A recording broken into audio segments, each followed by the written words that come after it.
Aujourd'hui, c'est une session de formation destinée aux acteurs communautaires, Badianougor, Teïdara, etc. Toujours dans le cadre de la formation de notre population, hein, pour l'émergence de notre commune. Hein. C'est juste une partie de ce que nous sommes en train de faire depuis quelque temps. Donc cette séance va durer 2 jours et puis on va parler de droits humains, de genre et puis de mesures barrières contre cette Covid-19 et cette troisième vague qui est en train de partir, en priant Allah subhanahu wa ta'ala qu'elle parte à jamais, hein, qu'elle ne revienne plus ici. Voilà, c'est ça le programme de la journée. D'accord. Aujourd'hui, en tant qu'élu local, comment vous recevez le fait que les acteurs communautaires soient vraiment impliqués dans tout ce qui est activité liée aux questions de genre et puis aux questions de droits humains? Mais on ne peut pas parler de développement si les acteurs communautaires ne sont pas impliqués. Donc c'est un des éléments moteurs de notre grand projet FACE émergent. Donc ils sont en train de jouer leur rôle et ça ce n'est qu'une partie de tout ce qui les attend. Ils ont déjà commencé depuis assez longtemps. C'est des acteurs de développement. Pour développer cette commune, nous sommes obligés de passer par ces gens-là. Sans les acteurs communautaires. Le gouvernement du Sénégal a très tôt compris que pour vraiment relever les défis en matière de santé, et plus particulièrement en matière de santé reproductive, il faut impliquer et responsabiliser les acteurs communautaires. C'est ce qui justifie aujourd'hui que cette formation regroupe les acteurs communautaires, les prestataires des districts de santé. Parce que tout simplement, ils sont plus proches des populations. Et vous n'êtes pas sans savoir que l'initiative Badianougor entre dans ce cadre. Parmi les participants d'aujourd'hui, on peut les citer. Ce sont des acteurs qui sont dans différents domaines et qui dépassent, leur intervention dépasse aujourd'hui le domaine de la santé parce qu'elles ont embrassé le domaine de l'autonomisation de la femme. Parce que tout simplement, elles ont compris qu'il existe un lien intrinsèque entre la santé de la mère et de l'enfant, notamment la santé reproductive, et l'autonomisation économique des femmes. C'est ce qui justifie la panoplie d'initiatives en faveur des femmes et des jeunes dans cette commune, qui également concentre une forte population humaine, je le disais tantôt, au-delà vraiment des différentes ethnies qui sont dans ce quartier. C'est un quartier qui polarise d'autres nationalités, parce que c'est un quartier qui constitue un pont entre peut-être la capitale, le Haut-Plateau, et l'université. Et ce quartier également a accueilli beaucoup de nationalités qui sont aujourd'hui à l'université Cheikh Anta Diop, qui est très proche de la commune. Donc tous ces facteurs ont fait que les déterminants vraiment de la pauvreté identifiée à face, entre autres formes de risque de vulnérabilité, ont dirigé le choix vers la commune de Fass Gueule Tapée Colobane en 2017. Le gouvernement l'ayant décidé ainsi, parce qu'il y a d'autres vraiment segments du gouvernement. Le ministère de la Jeunesse est impliqué dans cette question, dans ce projet FACE émergent, accompagné en cela par les Nations Unies à travers l'UNFP, le Fonds des Nations Unies pour la population. C'est juste pour vous dire que ce projet qui nous a permis de mener cette activité aujourd'hui constitue une réponse à un des problèmes de population que l'UNFP et le gouvernement du Sénégal a soulevé depuis quelques décennies.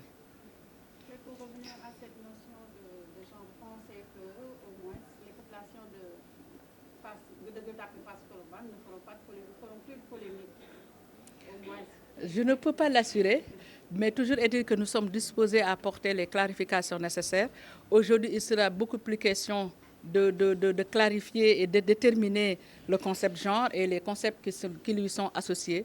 Mais je voudrais rassurer à toute la commune de Gueule Tapée Fass Colobane et à tous les acteurs qui s'intéressent qu'à notre sens, la polémique n'a pas sa raison d'être parce que la politique genre du Sénégal ou les interventions en matière de genre remontent à 2002 au Sénégal. Et si on remonte plus loin, le discours sur le genre qui a été tenu par les décideurs, les pouvoirs publics sénégalais, ça ramène aux années 90. N'oubliez pas que le Sénégal est un état de droit, respectueux des droits humains des hommes et des femmes, et que dans la charte fondamentale, comme je l'ai dit tantôt, la Constitution du Sénégal, son article 7 indique clairement l'égalité hommes-femmes en droit et leur égalité en matière d'accès aux services publics. Service public dans son ensemble, que ce soit le service public de la santé, le service public de la justice, le service public de l'eau, de l'assainissement, entre autres. Donc, à notre sens, si les populations appréhendent cette politique de cette sorte, parce que c'est le cas également, parce que c'est clairement défini dans la stratégie nationale pour l'équité et l'égalité de genre, qui est d'ailleurs arrimée au plan Sénégal émergent, et dont le pape 2A a érigé en conditionnalité la sensibilité au genre de ces projets phares. Je pense que cela est extrêmement important. Cela dénote encore une fois de plus l'attention particulière que le gouvernement accorde à la problématique genre, qui en a fait une priorité centrale, est la question de l'autonomisation des femmes, qui n'est rien d'autre qu'une question de redevabilité, qu'une question de bonne gouvernance. Je pense que dans toute commune, dans toute instance dirigeante, il est souhaité et il est nécessaire de tenir en compte les besoins de chaque catégorie de la population et d'essayer d'apporter des réponses en tenant compte de leurs spécificités. C'est comme ça qu'il faudrait comprendre la politique genre du Sénégal, mais ne pas également refuter aux autres acteurs qui s'agitent, qui se posent des questions, leur droit de poser leurs questions. C'est légitime, ils ont le droit de savoir, mais j'invite les uns et les autres de le poser également en toute intelligence, parce que nous pouvons apporter ces réponses à tout moment. Voilà ce que je pouvais dire sur cette question. Pourquoi le choix porté sur le genre et droits humains? Le choix porté sur le genre et droits humains, je vous ai dit que c'est juste la résultante des critères qui ont été vraiment identifiés ici, au niveau de phase, avec les indicateurs sur la santé, mais les indicateurs sur la pauvreté.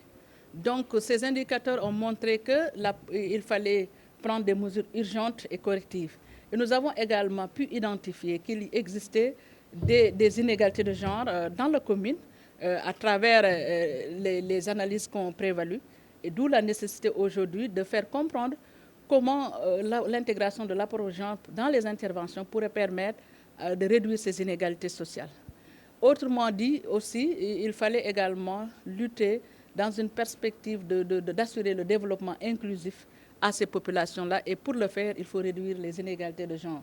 Les inégalités de genre, tout à l'heure quelqu'un en a parlé, si elles persistent, notamment si elles sont en défaveur des femmes ou en défaveur d'une catégorie de la population, on voit que les problèmes sur lesquels nous agissons pèsent plus ou bien impactent négativement plus sur ces cibles que sur les autres qui ont un avantage comparatif. Je donne le cas des ados. Si vraiment des mesures correctives ne sont pas prises pour vraiment endiguer les risques de basculement,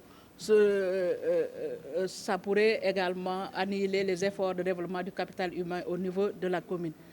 Si nous prenons les questions des ados, les mariages par exemple précoces ou forcés ou les grossesses, ça pèse plus sur les jeunes filles. Ça, c'est une inégalité de genre.